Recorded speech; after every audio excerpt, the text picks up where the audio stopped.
हाँ चलो आप। नंदू काका, नंदू काका, नंदू काका. अरे काय झालं वरडायला? उमेश भाऊ, निलेश भाऊ, क्या हुआ उनको? तुम्ही लोकर चलात होता. चल चल चलो जल्दी काही झालं? चलो बाबा चल जल्दी.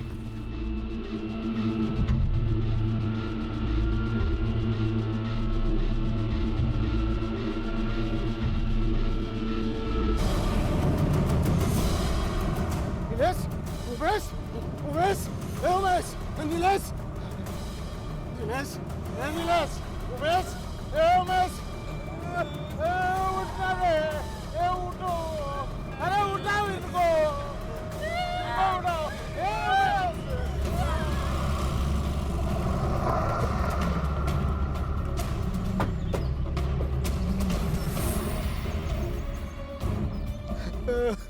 ये दोनों बेटे तुम्हारे?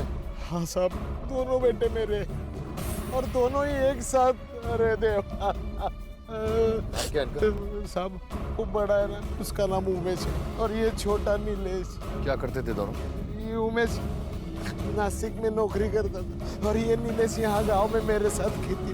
अब कुछ दिनों में मैं मेरी खेती का बंटवारा करने वाला था, उन दोनों को दे देने वाला था, पण बघा काय झालं. किसी से कोई दुश्मनी? किसी की दुश्मनी नहीं थी हमारे साथ, न मेरी बच्चों की. मोबाइल तो होंगे ना दोनों के पास? हाँ साहब. नंबर याद है? नहीं साहब, घर पर लिख कर रखा है.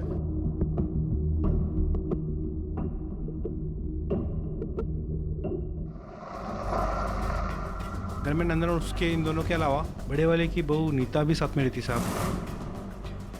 माँ बेटों की उनके साथ बनती ही थी, आपस में लड़ते रहते थे. इसीलिए तो पिछले 1 साल से उमेश नासिक में पड़ा हुआ था.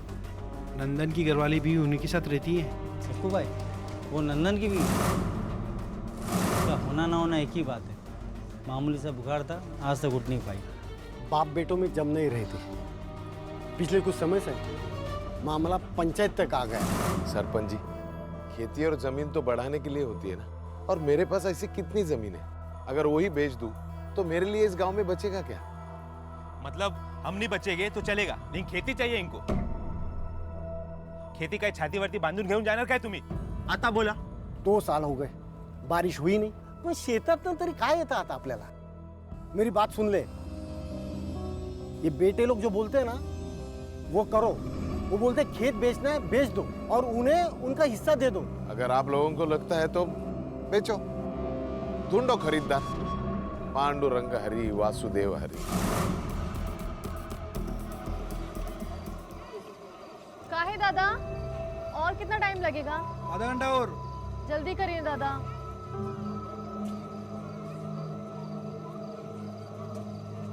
बहुत जल्दी है तुझे जाने की? हाँ, अरे बस. एक विचारू का? हाँ. तेरे लगन को 4 महीना हुआ है और अभी तू पहली बार सासरे जा रही है, असं कसं? मेरे घर वालों की तरह भी इनके घर वाले हमारी लगन को तैयार नहीं थे. इनके घर से तो कोई भी नहीं आया हमारी लगन पे, और इसी बात पे इन्हें बहुत गुस्सा आ गया. बोले कि अब तो मैं तुम्हें जब भी उस घर में ले जाऊंगा जब तक कि सारे लोग आके तुमसे माफ़ी ना मांग लें. तो कोई आया फिर माफी मांगने? नहीं, पर मैंने भी सोचा कि घर के लोगों के रिश्तों के साथ ऐसे गांठ बांध के रहना क्यों. अगर मैं ही चली जाऊंगी तो छोटी थोड़ी हो जाऊंगी. इसीलिए मैं इन्हें बिना बताए जा रही हूँ. और वैसे भी इन्होंने अपने बाबा से बात करी है खेत बेचने की. ये अपना हिस्सा लेकर इधर आ जाएंगे, और एक बार खेत बिक गया तो फिर कहाँ जाना होगा गांव. तो खेत बिक गया है या बिकना बाकी है? अभी नहीं, पन का है? चलो चलो भाई चलो.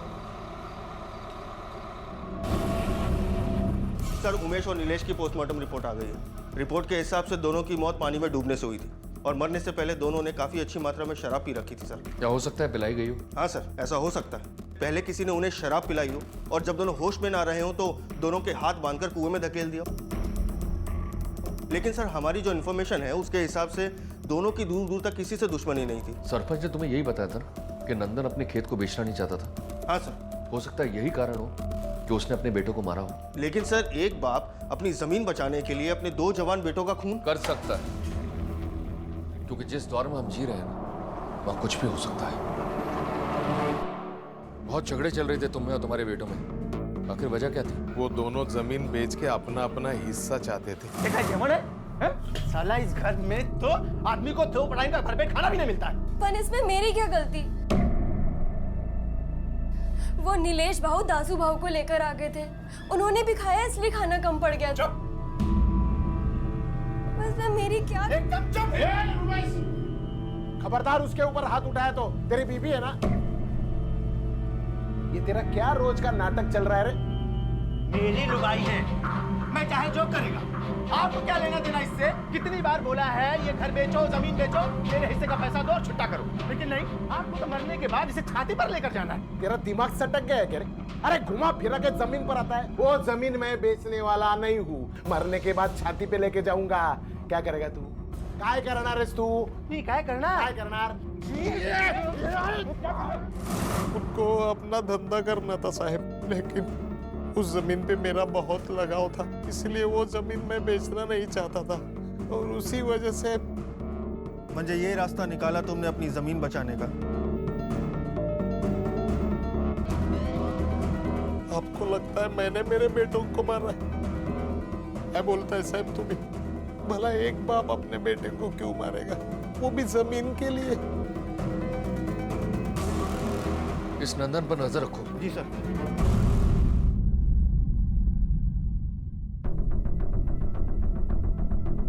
ये कौन है? सक्कू भाई, नंदन की बीवी। ऐसे ही पड़ी है 7 सालों से बिस्तर पर। इसका ख्याल कौन रखता है? खुद नंदन सर।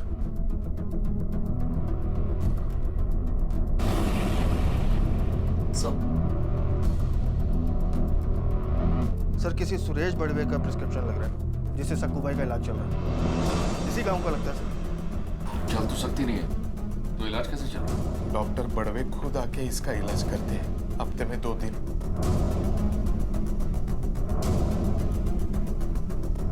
कितने बच्चे हैं आपके?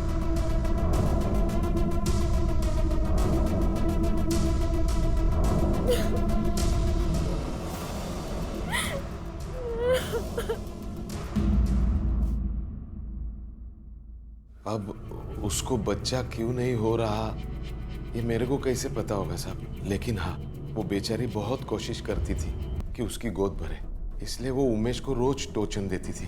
चले कुटे अस्पताल। वो डॉक्टर ने कहा था ना कि आपकी कल जांच। तेरे को कुछ नहीं बोला था, तो आज तू फिर शुरू हो गई। जांच कराएगी मेरी जांच कराएगी। मैं मर्द नया है, नामर्द है। देवा काय बोलता? वो डॉक्टर ने कहा। बेड़ी हो गई तेरी वो डॉक्टर। बंद कर उसके पास जाना, और दोबारा जांच वांच का नाम लिया ना तो मुंह तोड़ देगा तेरा मैं। समझ ला काय? समझ ला? जांच। इसी कारण उमेश नासिक चला गया नौकरी के लिए। ऐका ना, देखो अभी भी वक्त है, मैं तुम्हारे साथ हूँ। हम दोनों मिलके यहीं पे कुछ कर लेंगे। तू ही इन सारी मुसीबत की जड़ है। तुझसे दूर गए बिना मेरा कुछ नहीं हो सकता, इसलिए जा रहा हूँ। और जिसको जो जो करना है वो करो, बस मला जाऊ दे। हाँ, लेकिन साल में 3 बार आया था बस। नीता उमेश काले का इलाज आप ही कर रही हैं? नीता? जी हाँ। क्या हुआ, आपने ऐसे क्यों रेक किया उसको लेकर? पागलपन इंस्पेक्टर, इलाज तो तब होगा ना जब प्रॉब्लम पता चलेगा। मेरे कई बार कहने के बाद भी उसके हस्बैंड कभी आए ही नहीं टेस्ट करवाने, और नीता हर महीने आ जाती थी प्रेगनेंसी टेस्ट करवाने। नीता, तुम समझती क्यों नहीं? जब तक तुम्हारे और तुम्हारे पति के टेस्ट नहीं हो जाते, मैं कुछ नहीं कर सकती तुम्हारे लिए। मैडम, करने वाला तो वो ऊपर वाला होता है ना। आप एक बार चेक तो करो, इस बार मैं पक्का से पेट से होंगी। पिछले 3 महीने से हड़ताल का कड़ा व्रत रख रही थी, और वो भी निर्जला। और सब कहते हैं कि ये व्रत कभी खाली नहीं जाता। Thank you.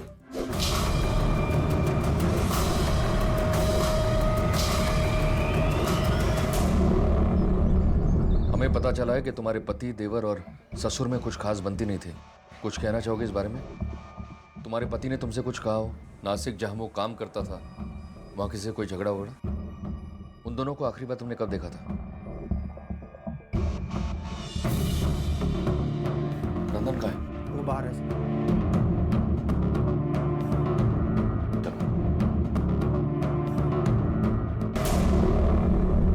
उमेश साल में सिर्फ 2 या 3 बार गांव आया था, जबकि नीता हर महीने अपना प्रेगनेंसी टेस्ट कराने जाती थी। कहीं ऐसा तो नहीं कि बच्चे के खातिर उसने किसी से रिश्ता बनाया हो और ये बात उमेश और नीलेश को पता चल गई हो और इसलिए उसने अपने आशिक के साथ मिलकर उनका खून करवा दिया। सर अगर नीता ने घर से बाहर पाँव निकाला होता तो इस बात की गांव में हवा जरूर होती। बहुत छोटा सा गांव है सर, ऐसी बातें गांव में कहाँ छुपती हैं। ऐसा भी हो सकता है कि बाहर से कोई अंदर आया हो। एक काम करो कुलकर्णी, नीता के घर में पिछले 1 साल में कौन रेगुलर आता जाता था उसके बारे में पता करो। ये सर। आपसे बात करनी थी डॉक्टर साहब। आप इतने घबराए और बौखलाए हुए क्यों हैं? नहीं ऐसी कोई बात नहीं है। मैं भला क्यों घबराने लगा? बताइए मैं क्या कर सकता हूँ आपके लिए। बैठिए आप। Thank you. हमें पता चला है कि नंदन काले परिवार के साथ आपके काफी पुराना और गहरा रिश्ता है। पिछले 7 सालों में आप हफ्ते में कम से कम 2 बार उस घर में जाते हैं। जी हाँ, ये बात सही है। दरअसल नंदन की वाइफ सकू भाई का ट्रीटमेंट मेरे ही अंडर हो रहा है और वो चल फिर नहीं सकती। इसी वजह से मुझे खुद जाना पड़ता है उसे देखने के लिए। आप उस फैमिली के बारे में काफी कुछ जानते हैं। तब तो आप ये भी जानते होंगे कि उमेश की बीवी नीता को बच्चा चाहिए था जो उसे हो नहीं रहा था। जी हाँ, जानता हूँ मैं ये बात। हमें शक है कि नीता के पति के अलावा कोई और भी है जो उसकी चाहत पूरी करने के लिए उसकी मदद कर रहा है। तो आप बताइए डॉक्टर साहब, जवाब दीजिए। आपका उस घर में बड़ा रेगुलर आना जाना था, कहीं वो आप ही तो नहीं? ये आप क्या कह रहे हैं इंस्पेक्टर साहब? देखिए मेरी आपसे रिक्वेस्ट है कि आप मुझे इस मामले से दूर रखिए। मैं एक डॉक्टर हूँ और ये एक छोटा सा गांव है और अगर ये बात यहाँ फैल गई तो आप ये सोच भी नहीं सकते कि मेरी प्रैक्टिस पर इसका क्या असर पड़ेगा। डॉक्टर साहब, ये मामला कोई छोटा मामला नहीं है, दोहरे कत्ल का मामला है। देखिए इंस्पेक्टर साहब, मेरा ना तो उस नीता से कोई रिश्ता है, ना मैंने उन दोनों भाइयों को मारा है, बल्कि परसों रात एक कॉम्प्लिकेटेड केस आ जाने की वजह से मैं अपने घर भी नहीं जा पाया हूँ। आपको मेरी बात पे यकीन नहीं है तो आप मेरे स्टाफ से पूछताछ करके देख लीजिए। वो तो हम करेंगे ही, आपको बताने की जरूरत नहीं है। चलो। सर आपको क्या लगता है ये डॉक्टर सच बोल रहे हैं? पता नहीं, लेकिन कुछ तो है जो छुपा रहा है, उस पर नजर रखो। सर। हेलो। हाँ माने बोला। अच्छा ठीक। सर नासिक पुलिस का कहना है कि उमेश ने कंप्लेंट फाइल की थी। उसका कहना है कि उसके ऊपर किसी ने जानलेवा हमला किया था। हेलो, पुलिस आई थी, अभी गए हैं वो लोग। आने वाले 10 दिन तक कुछ भी नहीं। फोन भी मत करना मुझे, कोई कांटेक्ट नहीं।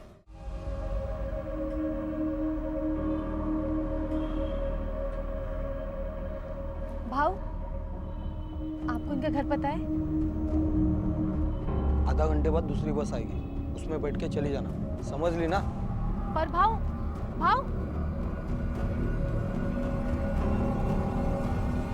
सर दासू गोड़के करके एक आदमी है, जमीनों की दलाली करता है। नीलेश के साथ उसकी काफी अच्छी यारी है। जमीन को लेके उसी से बात चल रही है, काफी आना जाना था उनके घर पर। दासू गोड़के कोई ऑफिस है उसका? हाँ सर। यहाँ तो ताला लगा है। एक काम करो, वहां जाकर पता करो।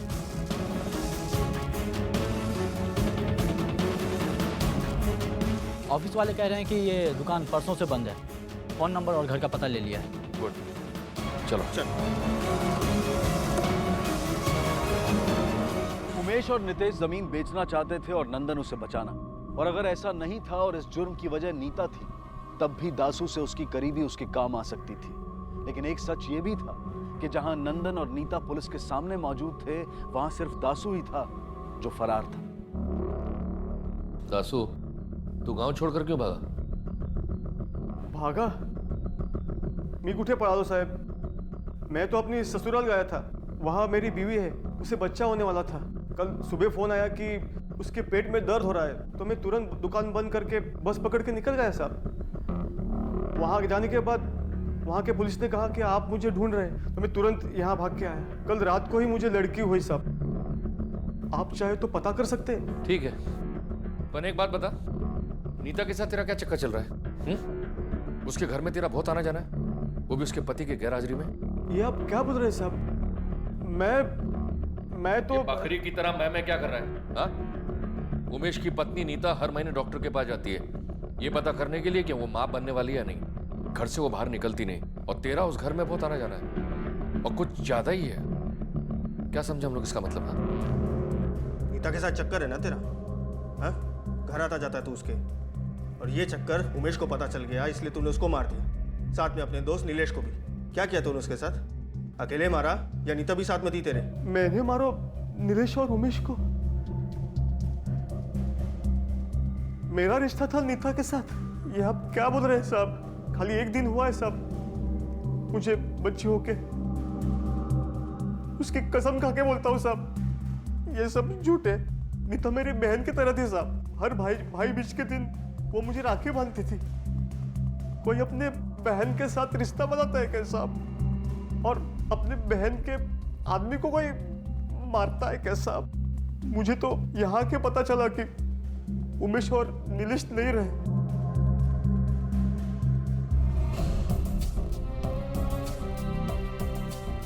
सर इगतपुरी पुलिस से कंफर्म हुआ है कि दासू जो कुछ कह रहा था सच कह रहा था। उसे लड़की हुई है सर, उसकी बीवी प्रेग्नेंट थी। कल से वो उसी के पास था सर।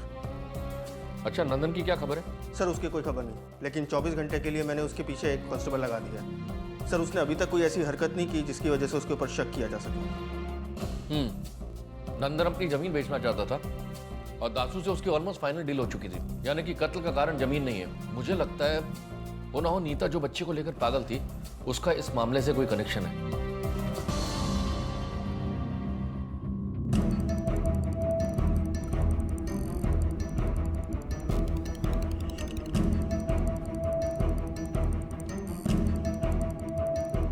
उमेश पर नासिक में हमला हुआ, हो सकता है कि उसके कत्ल के तार नासिक में जुड़े हों। लेकिन सर उमेश के साथ नीलेश का भी कत्ल हुआ है, जो कि कभी नासिक गया ही नहीं। हाँ, ये एक बहुत इंपॉर्टेंट पॉइंट है। एक काम करो, नासिक पुलिस को कांटेक्ट करो और पूरे मामले की जानकारी लो। हो सकता है कि दोनों मामले एक दूसरे से जुड़े हों। सर उमेश की फोटो लेकर एक औरत उसे गांव में ढूंढ रही है। कौन हो तुम? क्या चाहिए? देखिए, मैं अपने पति को ढूंढ रही हूँ। किसी ने बताया कि वो इसी घर में रहते हैं। ये देखिए, ये फोटो, ये मेरे पति हैं। आप इन्हें बुला दोगी?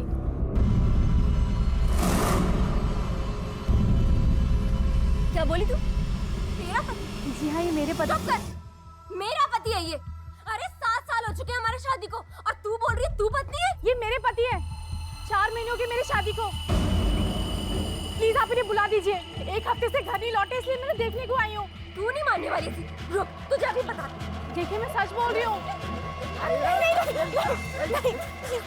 बाबा तू बीच में मत बोल। मैं बीच में बोलूंगा? वो क्या बोलना चाहती है वो सुन तो सही। बोल बेटी बोल। देखिए, मैं सच बोल रही हूँ। ये मेरे पति हैं। हमारी शादी हो चुकी है। छोटे, मैं छोटे बोल रही हूँ। कैसा लग रहा है? यही औरत है वो सर।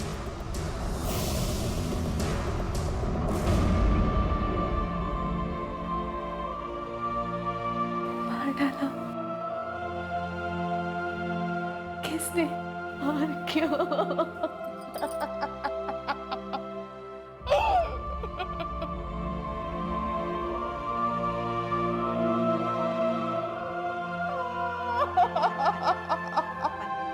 हम भी वो पता करने की कोशिश कर रहे हैं। आपकी उमेश से शादी कब हुई थी? 4 महीने पहले मेरा लगन हुआ था। इन्होंने मुझे बताया नहीं था कि इनका एक और भी लगन हो चुका है। अब तो मेरी कोख में इनका बच्चा भी है। मैं अपने घर वालों से क्या कहूंगी? आपकी मुलाकात कब और कैसे हुई थी? मेरे आई बाबा लंच हाउस चलाते हैं नासिक में। वहीं पे 1 साल पहले मेरी उमेश से मुलाकात हुई थी।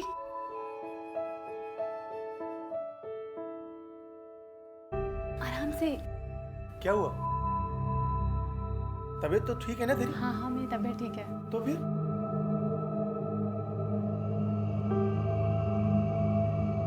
आपकी अमानत मेरे पेट में है। सच्ची? हाँ। देख, तू मजाक नहीं कर रही है ना मेरे साथ? नहीं। मैं सच में पापा बनने वाला हूँ। मुझे लगा वो ये बात सुन के घबरा जाएंगे। हो सकता है वो मुझे छोड़ देंगे, पर नहीं सर। वो तो बहुत खुश हो गए थे, पर मुझे नहीं पता था वो मुझे इतना बड़ा धोखा दे देंगे। देखिए, आप अभी नासिक वापस चले जाइए। अभी इन्वेस्टिगेशन चल रही है। जैसे ही कुछ पता लगता है हम आपको बताएंगे। एक काम करो, इन्हें बस स्टॉप तक छोड़कर।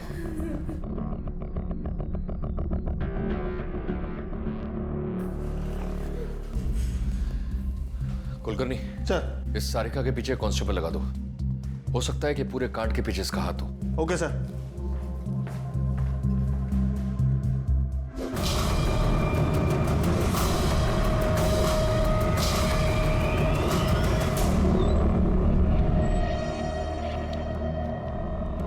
ये रहा बस स्टॉप, कुछ देर के बाद बस आएगी, आप चले जाना।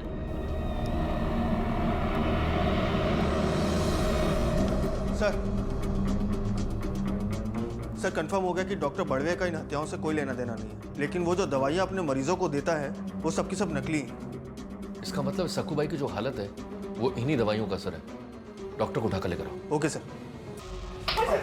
बोल सर प्लीज, सर प्लीज, नहीं बोलेगा। सर प्लीज, सर एक minute. Sir please sir.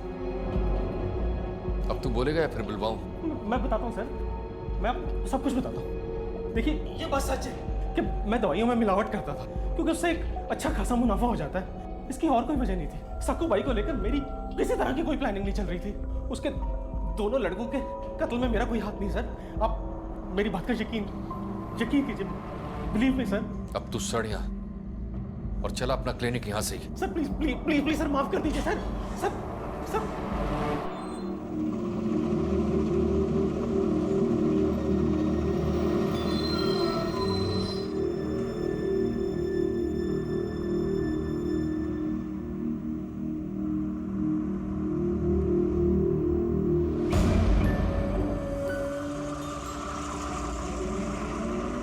Police थाने गया था तेरे बारे में पूछताछ करने के लिए। एक हवलदार ने मुझे बताया कि सच में उमेश ने तेरे साथ शादी की है और तेरी कोख में उमेश का बच्चा पल रहा है।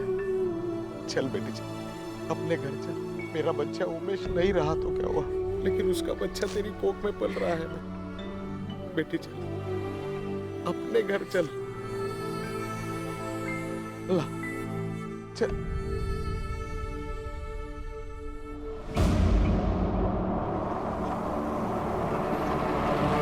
यहाँ पर ले आए। मैं बता रही हूँ आपको, अगर ये यहाँ से नहीं गई ना तो मैं ये मार्शक है, मैं तय करूंगा यहाँ पे कौन रहेगा और कौन नहीं रहेगा, समझी? जा अंदर, आज जा।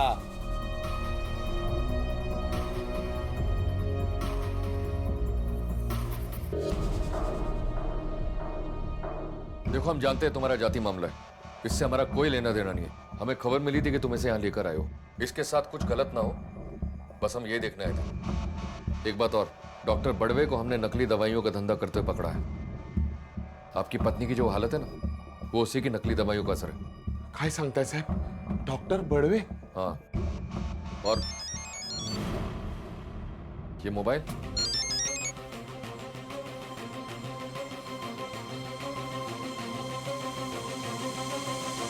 नीता के पास भी मोबाइल था, क्यों नहीं बताया? नीता की आई और कुछ रिश्तेदार आए थे, शायद उनमें से किसी ने दिया होगा। उस मोबाइल का हमें नंबर चाहिए। सर नीता के कॉल रिकॉर्ड्स आ गए उमेश के नासिक जाने से तकरीबन 1 महीने बाद से। सर इस नंबर से कुछ नंबर्स पे बात होती थी, एक तो उसकी माँ का है, बाकी कुछ रिश्तेदारों के। लेकिन सर एक ऐसा नंबर है जिसपे अक्सर उसकी बात हुआ करती थी। किसका नंबर है? सर नीलेश का। लेकिन उसका नंबर और कॉल डिटेल्स तो हमने चेक किए थे ना। जी सर, लेकिन ये उसका दूसरा नंबर है सर, जिसपे वो सिर्फ नीता से बात किया करता था, जिसके बारे में किसी को नहीं पता। कमाल है, देवर और भाभी एक घर में रहने के बावजूद फोन पर बात किया करते थे, क्यों? सर मुझे लगता है नीलेश ही वो इंसान है जिसे हम ढूंढ रहे थे।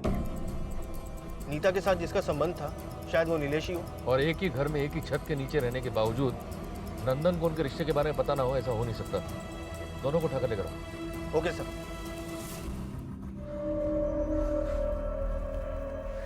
जो भी सवाल पूछो उसके सही से जवाब देना, मुझसे झूठ मत बोलना, वरना पाँव से चलकर यहाँ से वापस नहीं जाओगे। लेकिन मैंने किया क्या है सर? बेवकूफ समझा तूने हमें? नीता के पास पिछले 1 साल से फोन था, तुझे पता नहीं चला। और तो और नीता और नीलेश का रिश्ता भाभी देवर से बदल के पति पत्नी का हो गया, तुझे भी पता नहीं चला। नहीं साहब, आपकी जरूर कुछ गलतफहमी हो गई, उनके पीछे ऐसा कुछ नहीं था। ये खोटा बोलते बाबा। नहीं, ऐसा नहीं हो सकता, ऐसा नहीं हो सकता बाबा, ऐसा नहीं हो सकता बाबा।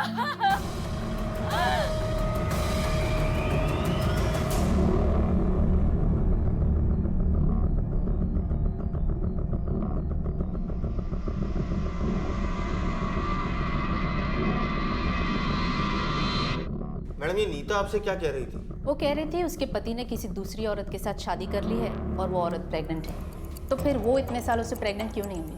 मैंने इससे कहा इससे मतलब एक ही निकलता है कि कमी उसके पति में नहीं बल्कि उसमें है। इनफैक्ट मैंने उससे कहा भी था कि एटलीस्ट वो टेस्ट करवा ले, लेकिन वो तो जिद पर अड़ी थी कि जो भी टेस्ट करवाई अपने पति के साथ ही करवाई।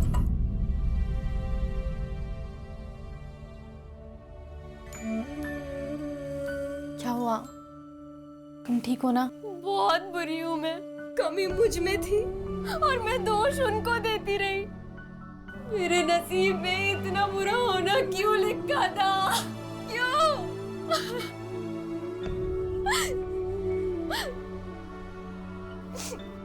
इनका बच्चा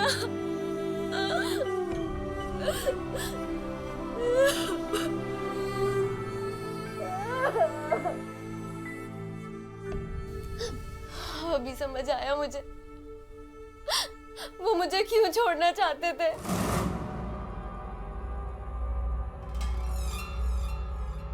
काय झाला? पूरे 4 महीने बाद लौटे आप। क्या हुआ?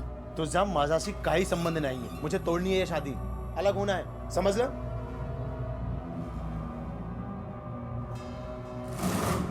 इसका मतलब उन्होंने मुझे धोखा नहीं दिया।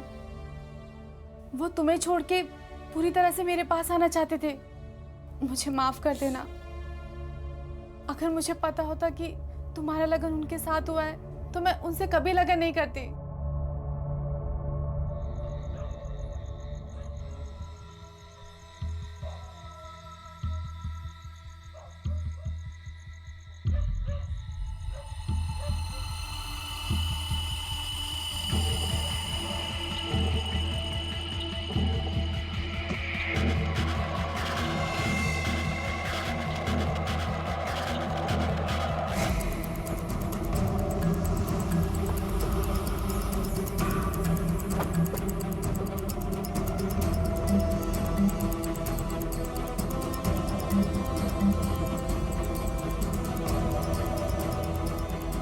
इस पूरे गांव में सारिका को उससे 2 ही लोग जानते थे और उन्हीं 2 के पास वजह थी इस मारने की।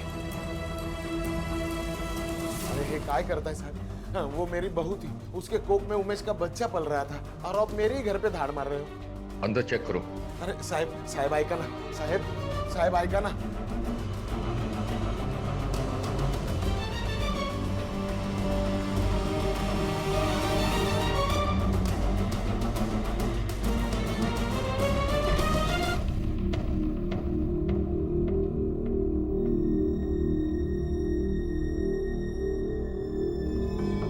कुछ कहना है आपको?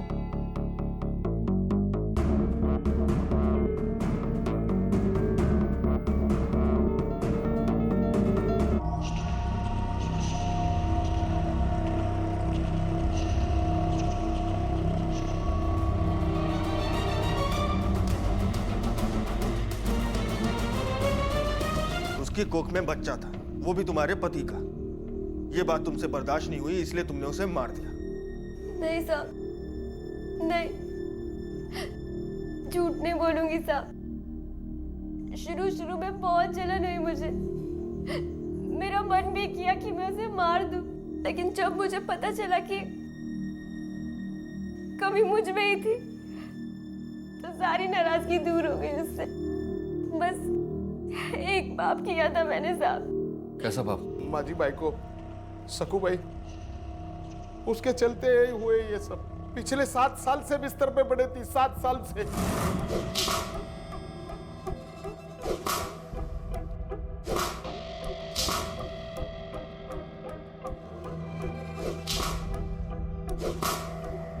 ये सब तेरे कारण कर रहा हूं मैं। तेरी वजह से नरक में जाऊंगा मैं, नरक में सड़ूंगा मैं।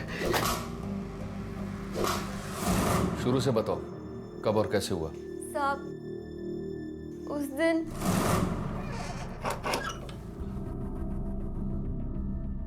बाबा। अरे नहीं, रहने दो। मैं तो तेरे हालचाल पूछने के लिए आया था। तू डॉक्टर के पास गई थी ना? क्या बोली वो? बाबा वो इस बार भी कुछ नहीं हुआ। इसमें गलती तुम्हारी नहीं है, दोष मेरे बेटे का है। शायद उसके बस की बात ही नहीं। किसी औरत को बच्चा ना होना उसका अधूरापन है, और मैं तुम्हें ऐसे अधूरा नहीं देख सकता।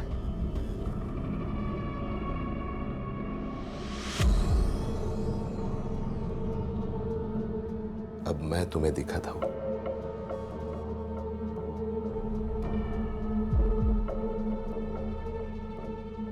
कैसे कुछ नहीं होता। अब देखना, बहुत जल्द तेरी गोदी में बच्चा होगा, वो भी लड़का। पापा देखना तुम। बहुत शर्म आती थी साहब, लेकिन भूख होती है ना साहब, बहुत बुरी होती है साहब। भले ही वो भूख पेट की रहो, शरीर की रहो, जब लगती है ना तो सामने कुछ नहीं दिखता, कुछ नहीं। नासिक में जो उमेश पर अटैक हुआ था वो तो नहीं करवाया था ना? वो उमेश नीता को बोला कि मेरे को तेरे साथ नहीं रहने का, मैं तेरे को तेरी माँ के पास छोड़ेगा, नासिक चला जाएगा। मैं नहीं चाहता था साहब नीता मेरे से दूर जाए, इसलिए मैं नासिक गया। और बुढ़ा बोलता है कि मैं मरेगा तो मैं जमीन को छाती पे लेके जाएगा। मर ले जा छाती पे।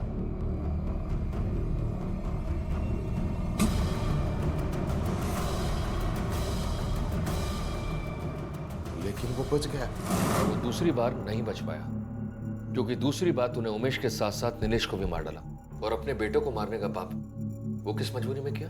नीता को बच्चा देने की उम्मीद लगाए मैंने उससे रिश्ता जोड़ा था। फिर कुछ महीने गए, कुछ भी नहीं हुआ।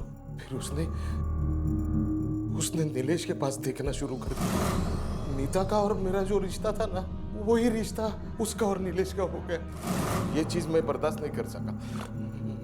फिर मैं नीलेश का कुछ इलाज कर सकता हूँ क्या, ये सोचने लगा। लेकिन उतने में उमेश ने जमीन बेचने की जिद पकड़ ली सर। मेरे दोनों बेटे ने मेरा सुख छीन लिया, इसलिए मैंने उनकी जिंदगी छीन ली सर। उमेश आराम से होने दो। एकदम आपका हिस्सा आपको दिया, आपका हिस्सा आपको दिया। मेरे को जमीन बेचना मांग रहा है बस। अरे वो जमीन की बात छोड़, यही हिस्सा मेरा है, वो मैं पीऊंगा। अरे नीलेश, अरे दूध पीतो क्या तू? दारू पीतो ना दारू? खत्म कर। बग तुम में आता। चल। दादा थोड़ा आराम कर, आराम करे, आराम।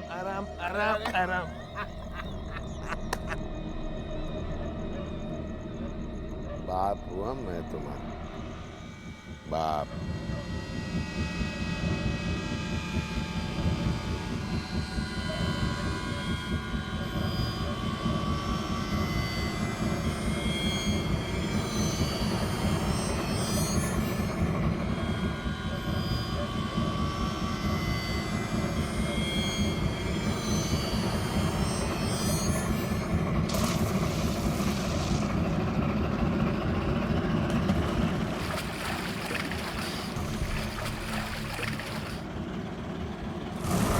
सारिका को क्यों मारा था?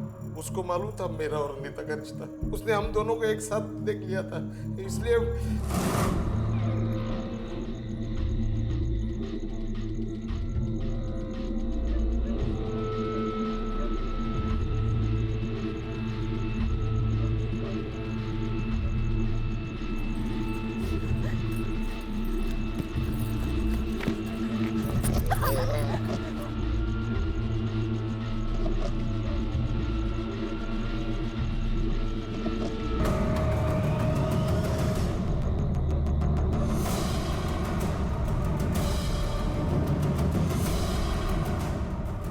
तू सारे सुख इधर ही भोग। अपनी चाहत का चुनाव और उसे पूरा करने का तरीका हमारी जिंदगी बना भी सकता है और बिगाड़ भी सकता है। नीता की चाहत गलत नहीं थी, वो सिर्फ मां बनना चाहती थी, जो कि हर औरत का सपना होता है। और दूसरी तरफ नंदन की चाहतें और जरूरतें भी नाजायज नहीं थी। दोनों की हालत और हालात मुश्किल थे, लेकिन चुनाव का रास्ता दोनों के सामने खुला था। तय उन्हें ही करना था कि हालात से लड़कर सही रास्ते पर चलकर अपनी चाहतों को पूरा करें या फिर हालात के सामने हथियार डालकर गलत से समझौता कर लें। पर अफसोस के दोनों ने दूसरा रास्ता चुना।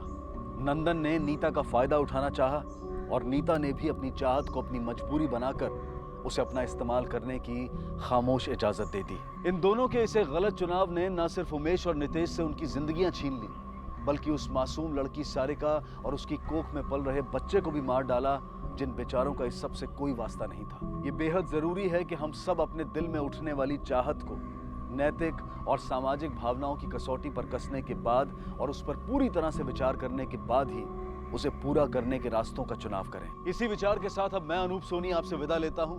फिर मुलाकात होगी अगले एपिसोड में एक और चौंका देने वाले केस के साथ।